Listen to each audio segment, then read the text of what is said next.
I want to talk about today is using a counterpoise on your radio. This does work if you do it right, but the problem that I've seen is, to date, I haven't seen anybody who's done it right. The traditional method is for people to take a random length of wire and they screw it to the screw that holds the belt clip onto the battery. That doesn't do anything. The battery is specifically isolated from the rest of the radio. Therefore, if I connected the counterpoise to the battery, well, that has nothing to do with the radio. So, how do you do it? I want you to think of a counterpoise to a horizontal monopole antenna. Counterpoise is the other half of a dipole. So, when you're using a monopole antenna like this, which comes with all handhelds, it's a compromise. The radiative element is here, and the electrical other half of the dipole is the chassis of the radio, which is not a radiative element, but it electrically makes everything work, and that is a compromise. It's not going to be nearly as good as a dipole would be, but it's very difficult to make a dipole work with a handheld.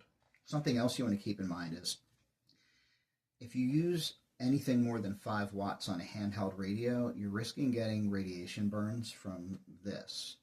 The reason is, if you're using a high-powered, say 20-watt radio with a monopole antenna, we tend to talk with the antenna away from you.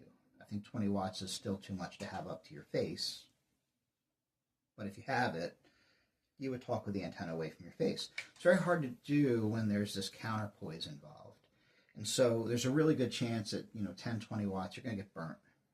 And that isn't necessary, because if you're using the counterpoise to make your handheld radio essentially have a dipole antenna, it's going to perform as well as a 20-watt radio would have anyway. You don't need that extra power. It's all about the antenna.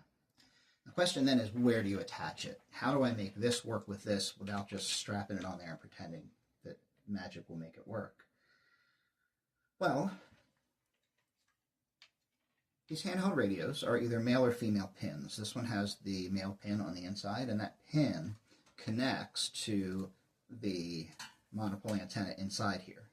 The brass outside is not part of the antenna. That's just how it connects to the radio and electrically grounds it to the chassis. To make this into a dipole, we're just adding the other end. If we get this to be electrically the same as this in length, then we have a dipole. And that will significantly improve the radio's receive and transmit. It has to be done right. A really easy way to do it is just to say, I've taken a piece of wire. I would use, if I were you, a braided wire that would sit nicer than this coily single copper strand, something that'll sort of lay. And then we've just got a connector on the end that goes over the outside. Now again, you have to make sure that the antenna, in this case, is a center pole positive, because I need to assume that the outside of the antenna is the other side of the antenna. So when I put this together, of course you'd want to put a rubber gasket or something on there to lock that up, or 3D print something, but basically I would like to put a rubber gasket on it. That's the way I would do it. Now what you have is a dipole antenna, a vertical dipole. The problem is they have to be equal length, not necessarily physically equal, because I don't know how long this actually is.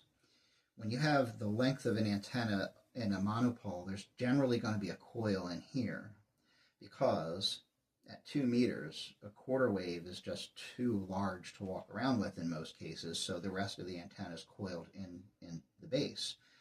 So without taking it apart, I can't know how long it is. That's not a problem, because I know approximately, if it's a 2 meter antenna, let's start with the assumption that it's intended to be a quarter wave antenna.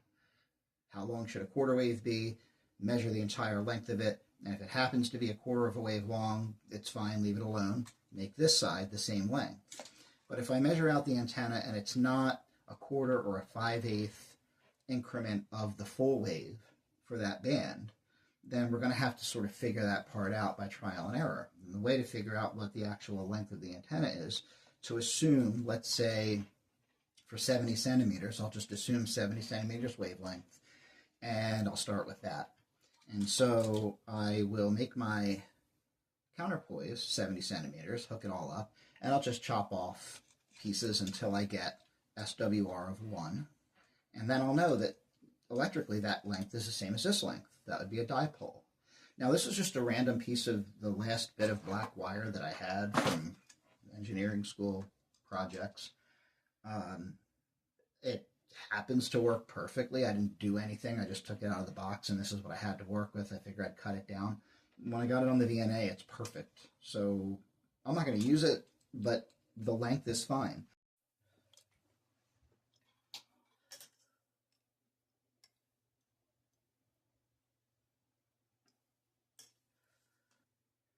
And you can see that we're getting that to drop quite significantly from its lowest. Okay, so its lowest SWR right now is at 440.